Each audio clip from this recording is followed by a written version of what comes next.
Akelo, Kujowe, Wale, Mondono, pour résumer, Akwaba à tous. Bienvenue dans votre émission Le Coin des Femmes. Aujourd'hui, nous allons parler de la thématique de la jeunesse et de l'agriculture en Afrique, plus précisément au Togo. Le saviez-vous? Sur 3,6 millions d'hectares cultivables, 41% sont seulement exploités ici au Togo. Quel est le réel problème qui impacte le non-démarrage effectif de l'agriculture au Togo? Nous allons recevoir un invité qui évolue dans ce domaine, qui va nous étaler des problèmes et des approches de solutions pour pouvoir améliorer l'agriculture qui peut sauver plusieurs personnes, même redynamiser l'économie d'un pays. Installez-vous confortablement, on se retrouve juste après ceci.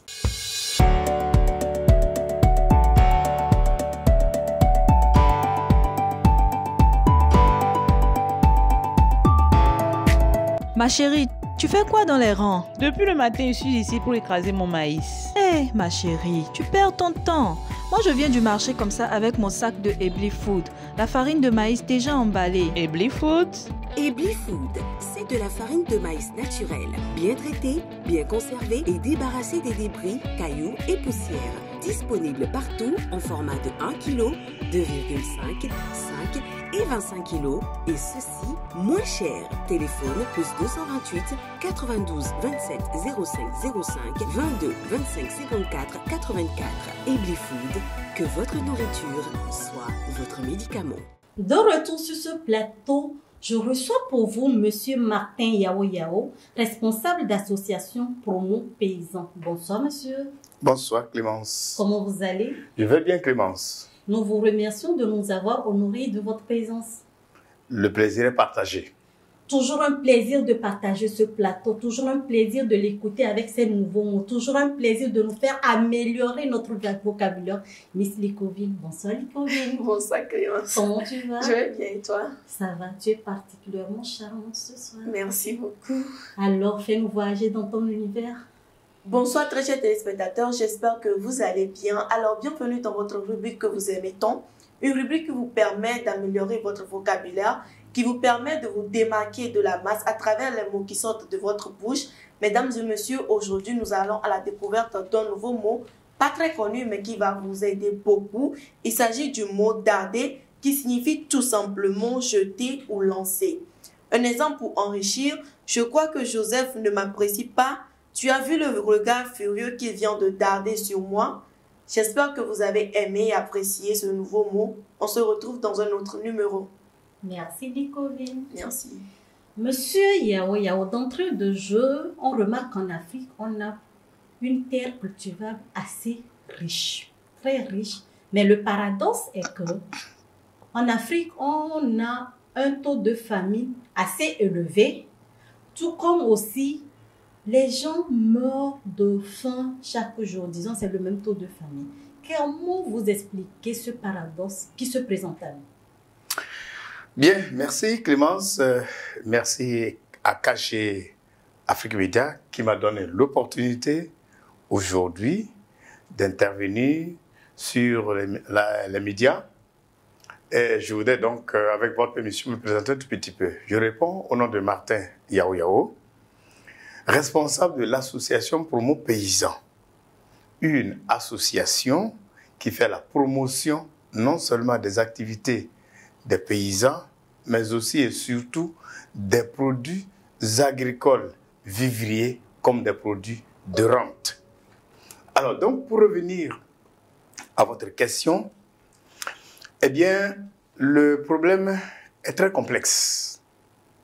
Dans un premier temps, nous avons ce que nous pouvons appeler agriculteurs et cultivateurs.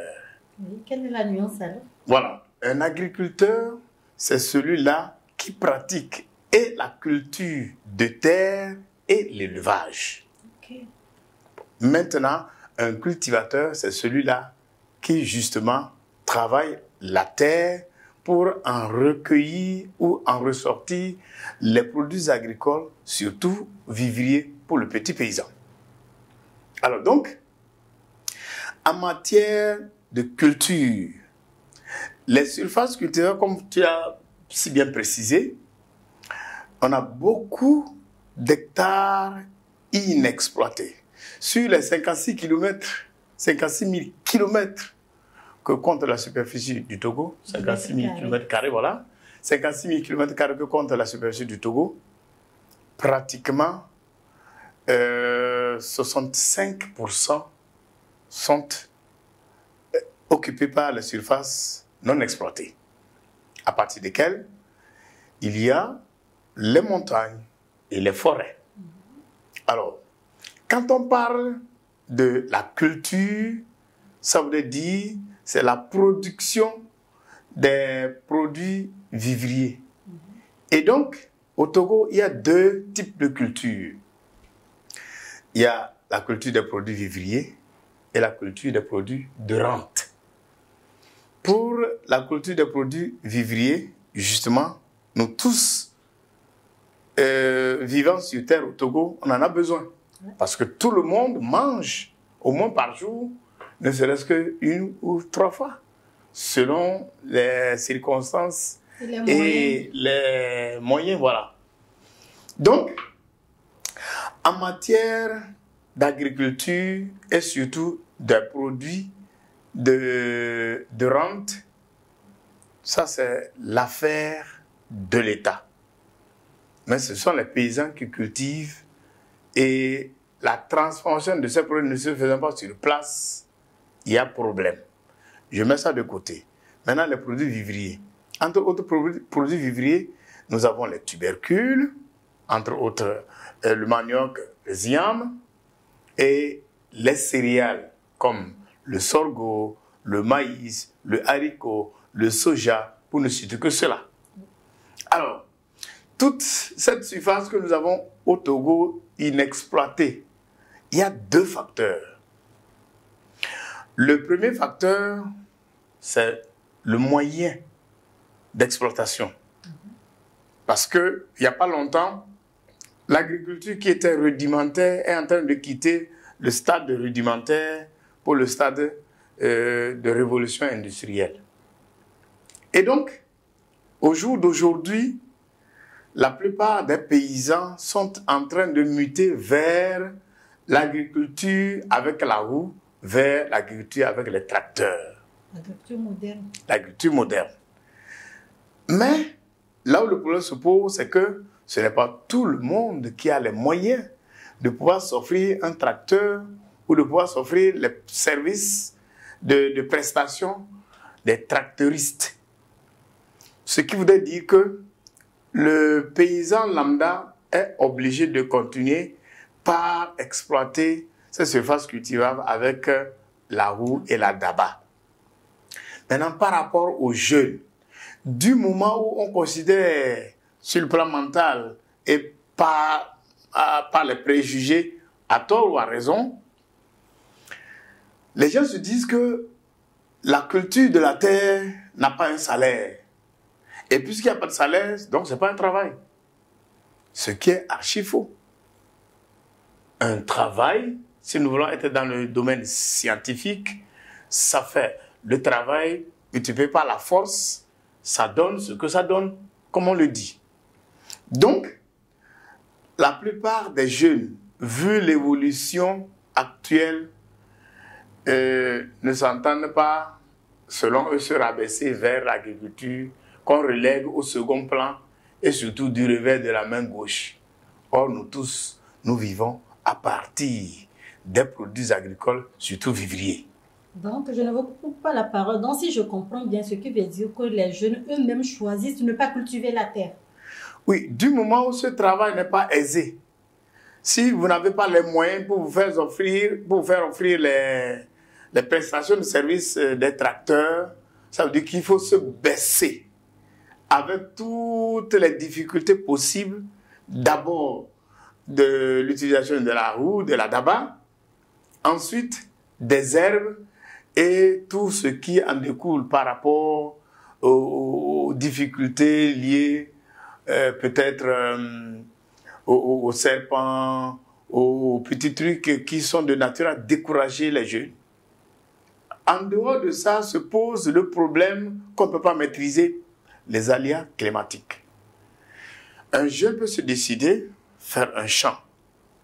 Mais, par rapport à ce champ, les aléas climatiques font que son champ qu'il a exploité ne va pas produire. Il a fait un vain effort. Et il se dit, à quoi bon rester au champ et cultiver, ne pas avoir un bénéfice? Il serait mieux de trouver une autre solution. Et les conséquences, il y en a beaucoup. Ok, vous venez de citer 2 problèmes qui amènent les jeunes à ne pas s'intéresser à l'agriculture. Le premier problème, c'est que l'agriculture reste traditionnelle par manque de moyens. Le second problème, c'est les aléas climatiques. Oui. Maintenant, à part ces 2 problèmes, est-ce qu'il y a d'autres problèmes que vous pouviez ajouter à ça? Oui.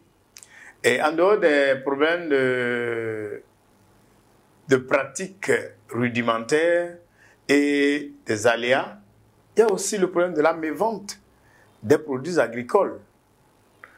Voyez-vous, si vous prenez les femmes revendeuses, généralement, qui font les marchés de milieux ruraux, elles achètent chez les paysans avec une mesure qui ne respecte pas la métrologie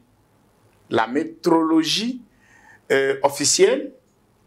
Alors, le paysan qui achète, la commerçante qui achète, par exemple, le maïs ou le haricot ou le sorgho auprès des paysans dans un village, elle mesure le bol plein jusqu'à avoir des coins dans le coin du coude pour ramener.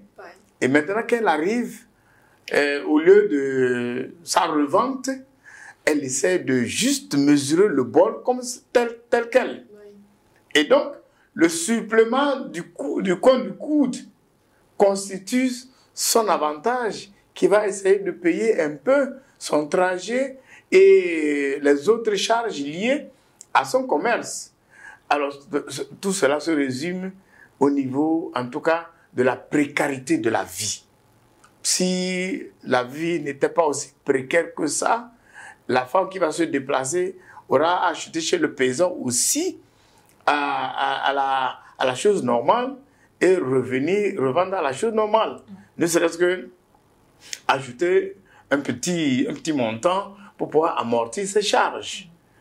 Et donc, au jour d'aujourd'hui, les paysans que nous côtoyons sont en train de chercher à avoir des idées sur la vente de leurs produits vivriers, surtout à partir du pesé. Il faudrait maintenant qu'on ne prenne plus dans le bol, mais qu'on pèse les produits. Si je prends le cas des ignames qui se vendent à Bassa, par kilo. Voilà, donc on va peser peut-être 5 tubercules d'igname, ça va équivaloir ce que ça va équivaloir, mais il faut maintenant s'harmoniser sur le prix du kilogramme. Pareil pour le bol de maïs, de sorgho, de haricots et même du gari qui a été transformé sur place. Ça voudrait dire que les paysans sont conscients de la situation. Maintenant, il faut voir les mesures d'accompagnement pour les booster vers ce cible-là qui permettra aux paysans désormais de jouir de ces produits agricoles. Nicolas, j'ai une question. Moi, concernant les jeunes, surtout, vous avez cité les problèmes liés, mais je me demande, est-ce que ça ne serait pas, parce que c'est vrai qu'il y a le problème financier, comme les jeunes ne peuvent pas s'offrir des grands moyens pour pouvoir exploiter beaucoup de choses. Maintenant, est-ce que ça ne serait pas aussi le manque de formation? Oui, en fait, quand nous parlons de jeunes, nous allons mettre le parallèle entre les jeunes. Il y a les jeunes scolarisés, les jeunes déscolarisés et les jeunes illettrés. Maintenant, à marge de ça, il y a les jeunes diplômés. Pour les jeunes diplômés, ça va être très difficile de retrouver un jeune diplômé qui va retourner à la terre. Parce qu'il va se dire, ben, je suis parti à l'école, c'est pour devenir quelque chose. Ça, c'est dans la mentalité, ça. Or, en optant pour le domaine agricole, même si on n'a pas fait l'agronomie, même si on n'a pas fait une faculté qui prône l'agriculture, on peut quand même s'orienter vers là. Alors, donc, pour revenir à votre question, c'est qu'au jour d'aujourd'hui, les facteurs qui concourent à ce que les jeunes même ne veulent plus s'adonner, surtout les jeunes diplômés, ne veulent plus s'adonner vers les activités agricoles. Ils se disent que j'aurais perdu les frais de collage de mes parents et également mon énergie pour rien. Par contre, les jeunes qui sont déscolarisés, eux, c'est beaucoup plus souple de retourner à la terre. Parce que là, ils se disent, si je ne sais pas là où je vais, je sais au moins d'où je viens. Et donc, pour les jeunes déscolarisés, ils peuvent encore s'y adapter et bien, pourvu qu'il y ait, dans ce cas, des mesures d'accompagnement. Il y a deux types de mesures d'accompagnement. Soit ils s'organisent en groupements agricoles, et lorsqu'ils s'organisent en groupement agricole, au moins au Togo, nous avons la possibilité d'approcher le FNFI ou le FAIEJ ou l'ANADEB pour avoir un appui financier pour pouvoir booster l'activité agricole que l'on veut organiser. Donc, à ce niveau, si les jeunes s'organisent en groupement agricole et ils prônent la bonne gouvernance, ils font leurs preuves et ils approchent ces institutions financières qui sont de nature à soutenir les actions des jeunes dans leur entrepreneuriat, je crois fondamentalement que ça peut vraiment marcher. Mais pour les jeunes illettrés, donc ils sont nés, ils sont pas allés à l'école, leur travail c'est l'agriculture, eux ils n'ont pas la notion, sauf qu'on puisse leur donner cette formation, comme tu l'as dit, ils n'ont pas la notion de formation, de groupement, pour pouvoir aller vers les institutions qui peuvent soutenir financièrement à ce qu'on puisse booster les activités agricoles.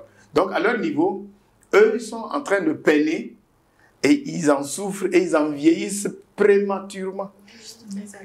Et donc, avec ça, il faudrait quand même que l'informel ou les autres structures, les organisations de société civile, comme par exemple l'association pour un paysan que je dirige, il faudrait approcher et constater sur le terrain le problème que vivent ceux-là, surtout qui ne sont pas allés à l'école, mais qui sont restés fidèles aux travaux agricoles et voir dans quelle mesure on peut les soutenir pour les aider à pouvoir un peu soulager leur souffrance. Il y a d'autres paramètres que actuellement, même les déscolarisés qui sont organisés en groupement, ont quelques petits défis à relever.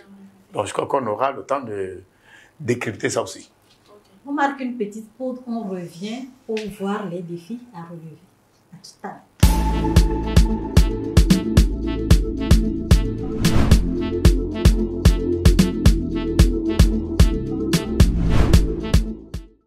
De retour sur ce plateau, on voulait aborder les défis à relever. En parlant de défis, dites-moi, monsieur Martin Yao, j'aurais appris, c'est à vous de confirmer l'info, que ce sont plutôt les acheteurs qui fixent plutôt les prix du denrée qu'on veut acheter. Est-ce vrai? Mais si c'est vrai, comment cela est possible? L'agriculteur est mieux placé pour connaître la qualité de son produit et pour connaître l'effort qu'il a mis pour pouvoir avoir ce rendement. Merci Clément, c'est fini? Oui, c'est fini. Je crois qu'il y a deux catégories d'agriculteurs ou de cultivateurs. Les agriculteurs de produits de rente et les agriculteurs de produits vivriers. Pour la question que vous venez de poser, les cultivateurs de produits vivriers, en tout cas, c'est eux qui fixent leur prix. Parce que je dépose mon tas d'igname et je dis que ça fait 100 tubercules, je vends ça à 85 000. Où tu veux, où tu ne veux pas, tu pars. Okay. Ça, c'est clair pour ça. Parce que c'est un produit vivrier. On vit à partir de ça. Nous pouvons transformer ça en foufou, en produit dérivé de l'igname. Donc, pour les produits vivriers, ce sont les paysans eux-mêmes qui fixent leur prix. Et en collaboration avec le service de métrologie, pas météorologie, métrologie, ils arrivent à coordonner ou peut-être à adhérer. Mais le cas spécifique, par exemple, de Tadignam, c'est le paysan. Hein. Je vends sans tubercule, 85 000, à prendre ou à laisser. Si tu veux pas, je ramène dans mon champ. Par contre, si nous sommes avec le café, le cacao, le coton, ça c'est le produit de rente, eh bien le paysan qui produit ça, il ne peut pas manger ça. C'est celui qui va acheter, qui pose son prix. Et comme il ne peut pas transformer ça, il ne peut pas manger non plus, il est obligé d'accepter le prix que celui-là impose pour pouvoir liquider. C'est comme au jour d'aujourd'hui, la promotion du soja bio. Eh bien, c'est des sacs et des titans qui quittent l'intérieur pour Lomé, pour l'exportation. Alors, ces produits, ce que nous pouvons faire avec le soja, c'est peut-être transformer le soja en fromage, en lait, en tourteau et en panade. Mais le reste, on n'en fait plus rien. Alors qu'à l'exportation, non seulement le prix est meilleur, deux, les transformations qui vont se faire, peut-être ça va nous revenir en autre chose beaucoup plus cher. Maintenant, si nous revenons carrément sur les produits de rente comme le café, le cacao, vous savez aussi bien que moi, à Palimé, ceux qui produisent le café et le cacao, ils ne peuvent pas transformer sur place. C'est au jour d'aujourd'hui qu'on est en train de chercher les mesures pour permettre à ce que l'agriculteur de café, de cacao puisse transformer sur place aussi en chocolat autrement. Ouais. Sinon, c'est celui-là qui va acheter ce produit pour aller transformer, c'est lui qui vous impose son prix. Ouais. Et vous êtes bien obligé d'accepter parce que vous ne pouvez pas en faire grand-chose. Ce qui n'est pas la même chose pour le sorgho avec lequel le paysan vend à la paysanne ou à la ménagère qui va fabriquer son tchoukoutou, son losomisi, son kabimisi, son tchapa, machin, pour pouvoir alimenter la population concernée. Donc, le haricot aussi est là. C'est le paysan qui fixe le bol est à tel montant. Maintenant, en collaboration avec le service de météorologie, le paysan ne peut pas être en marge. Il essaie d'accepter, mais c'est que le paysan lui-même, celui qui produit, lui vend ça à la revendeuse. C'est la revendeuse maintenant qui prend ça et qui en vend en bol en détail. So, le paysan qui produit son produit vivrier, lui, il fixe son prix. Ou la femme achète ou elle n'achète pas. Ce qui n'est pas la même chose pour les produits de rente. Ça fait 2 fois vous employez le mot métrologie. Ouais. Pour nos téléspectateurs, on peut connaître c'est quoi la métrologie. Nous sommes très curieux dans le coin des femmes. Très bien, merci Clémence. La métrologie, c'est ce système qui consiste à vendre les produits agricoles vivriers à partir des mesures en bol, en estagnon par le passé et en sac. Généralement, un bol de gari ou un bol de maïs ou un bol de soja, un bol de sorgho, ça se mesure avec un prix donné. Et donc, c'est ça qui respecte l'esprit de la métrologie. Bon, maintenant, le nombre de bols, ça fait 7 bols qui constituent un estagnon. Il y a beaucoup qui ne savent pas ça encore. 7 bols, ça fait un estagnon. Et 7 estagnons, ça fait un sac. Wow.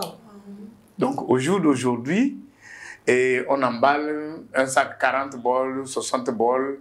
Ça devrait être décliné d'abord en estagnon avant d'être en sac. Puisque les sacs d'antan, c'était les sacs de joute.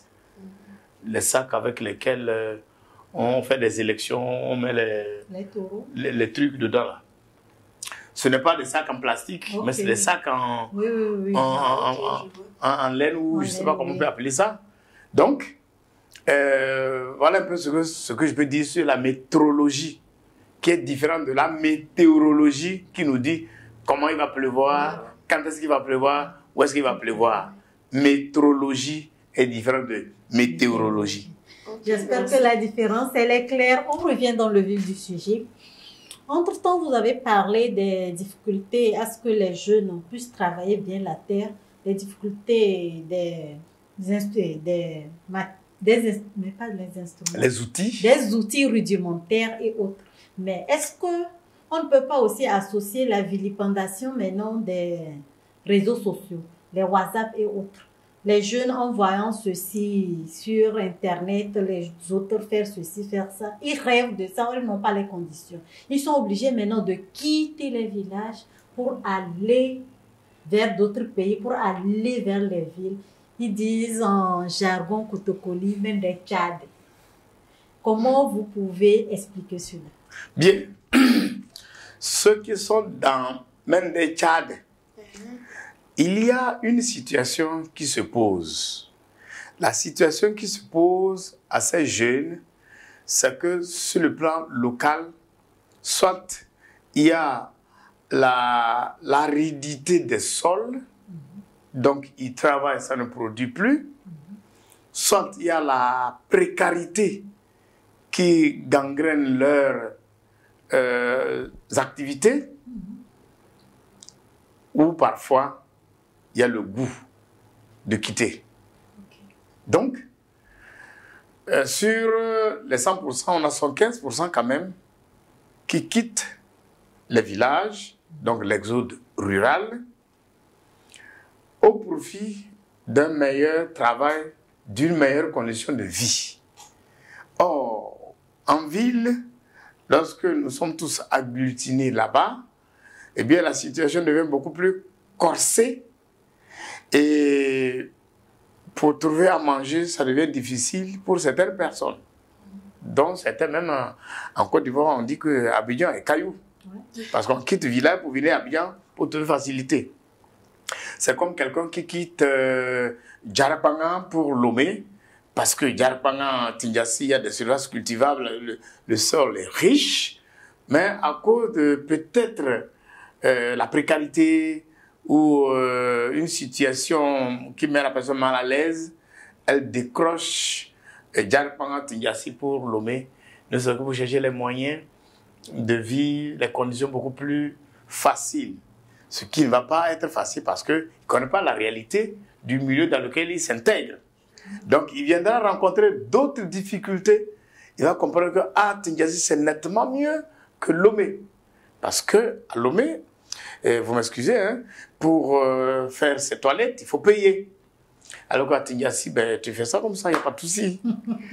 Donc c'est pour dire que les problèmes qui amènent les jeunes à quitter les villages pour les villes sont de deux ordres.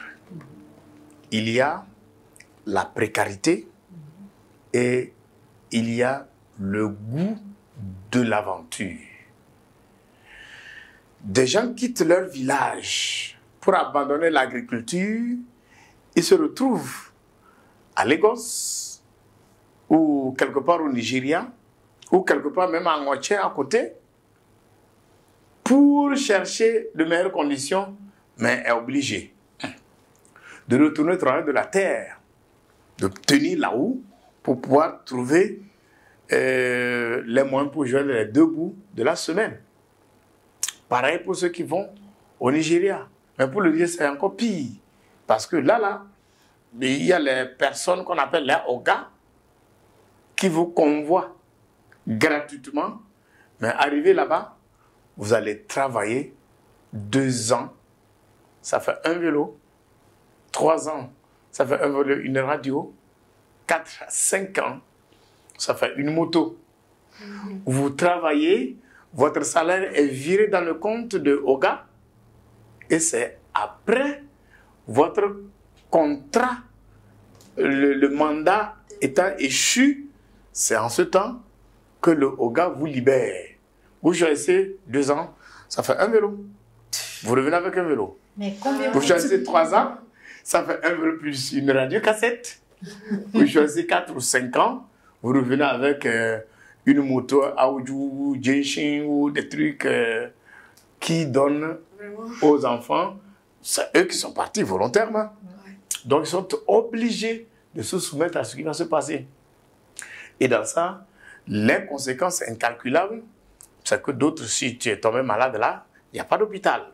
Tu es condamné à passer de l'autre côté de la rive. Et lorsque tu reviens, bon, si c'est bon chez toi, tu veux retourner. En ce temps, beaucoup sont venus avec les motos, ils les revendent au Togo à un prix machin, dérisoire, pour repartir et recommencer l'activité qu'ils ont fui sur le plan local. C'est une aberration en fait. Mais voilà un peu la duplicité, la besace de l'homme. L'homme a 2 poches. Donc par exemple, on dit souvent que la meilleure école, c'est souvent quand toi-même tu es passé par là. Ou bien c'est quand toi-même tu as des expériences dans la chose. Par exemple, pour un jeune, c'est vrai qu'il a vécu dans le milieu rural, mais il n'a pas pu avoir l'opportunité là d'exploiter la terre. Parce qu'à chaque fois, son papa lui dit, il faut aller à l'école pour devenir docteur, il faut aller à l'école pour devenir médecin. Maintenant, ce jeune-là, il a grandi dans le milieu rural jusqu'à avoir son diplôme. Maintenant, après le diplôme, il veut se lancer maintenant dans l'agriculture, mais il n'a aucune notion. Qu'est-ce que vous conseillez à ce jeune? Très bien. Alors, ce jeune-là qui a un parent ou des parents paysans, donc d'origine paysanne, il a grandi dans le milieu, un temps soit peu, avec une éducation quasi agricole. Il n'est pas trop loin de là. Alors, donc, le conseil que je peux donner à cette catégorie de jeunes, ils n'ont qu'à se donner confiance en eux-mêmes d'abord et se dire, ben, je décide d'aller faire ce travail, je peux le faire sans problème. Donc, si vous faites confiance en vous-même, vous allez sur le terrain, partout au Togo, en préfecture, il y a ce qu'on appelle service d'ICAT, Institut de machin pour l'agriculture. Eux donnent des conseils.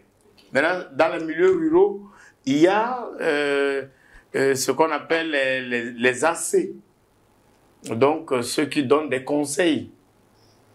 Et ils peuvent vous situer davantage que lorsque vous voulez pratiquer, par exemple, la culture du soja bio ou la culture du sorgho ou du maïs, on vous dit, à telle saison, il faut labourer. À telle autre saison, il faut semer. À telle autre saison, il faut désherber. Et à telle autre saison, il faut mettre des intrants agricoles pour permettre à la production d'être beaucoup plus consistante. Alors donc, si ces jeunes-là peuvent s'approcher des services compétents locaux, je crois que la mayonnaise peut prendre. Alors donc, c'est une question de volonté. Si on se décide, on enlève casquette de diplômé et on dépose, on embrasse l'agriculture, le feu Yadema a dit, la roue ne trompe jamais, la terre ne trompe jamais. Parce que c'est la terre qui accepte la houe, et donc les deux font que la terre ne trompant pas, si tu n'as pas mis la houe, la terre va te tromper. Si tu mets la houe, ça ne trompe pas. Au jour d'aujourd'hui, il y a des efforts que les jeunes agriculteurs, les jeunes paysans sont en train de faire pour pouvoir mécaniser leur agriculture avec les tracteurs. Et donc, le volet agriculture implique la culture de produits et l'élevage. Donc, si vous faites de l'agro-pastoral pour les jeunes dont vous parlez, vraiment, ça peut payer beaucoup. Parce qu'au jour d'aujourd'hui, nous sommes très pauvres en protéines et c'est ça qui fait que nous accueillons même les bœufs transhumants du Burkina, du Niger, avec les conséquences qui s'en suivent. Ok, merci monsieur pour ce développement. Dites-nous alors, Après les causes et les conséquences que vous avez eu à énumérer suite à l'exode rural des jeunes, quelles sont les approches de solutions qu'il faut mettre en place pour pouvoir diminuer ce fléau? Bien, c'est un fléau difficile à gérer, mais pas impossible. Difficile parce que cela dépend de la volonté manifeste des bénéficiaires. Ensuite, lorsque les personnes veulent et se décident, se démarquent, se retrouvent en structure organisée, en société civile, je crois qu'il y a des solutions en amont et en aval. En amont, parce que vous êtes organisé en groupement, par exemple, agricole de telle activité, si c'est soja bio, par exemple, on sait que ceci produit le soja bio. Et donc, il y a une filière financière qui soutient soja bio. Vous vous renseignez, vous allez vers soja bio et on vous soutient.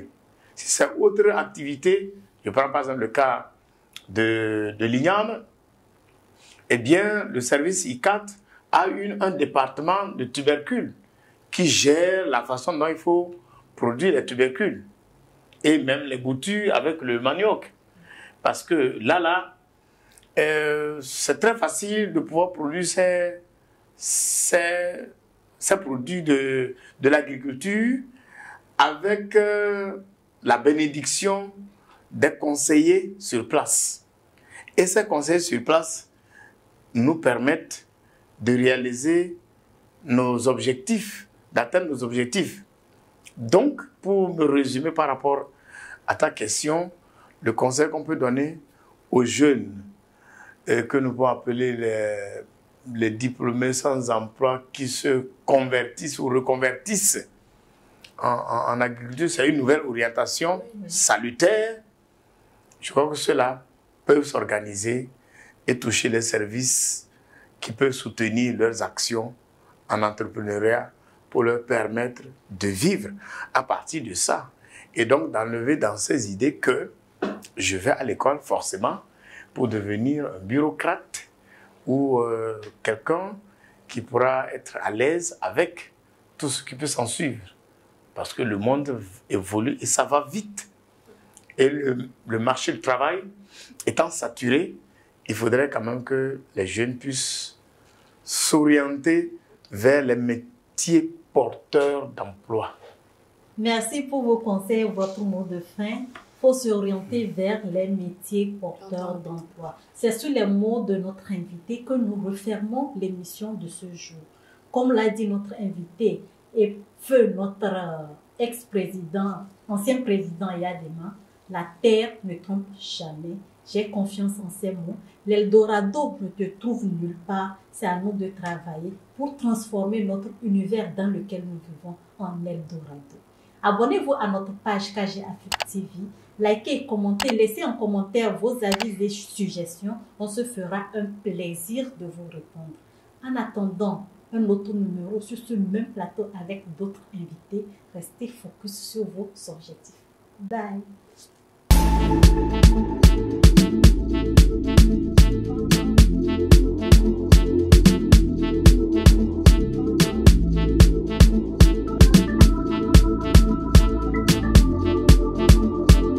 Purchase your tracks today.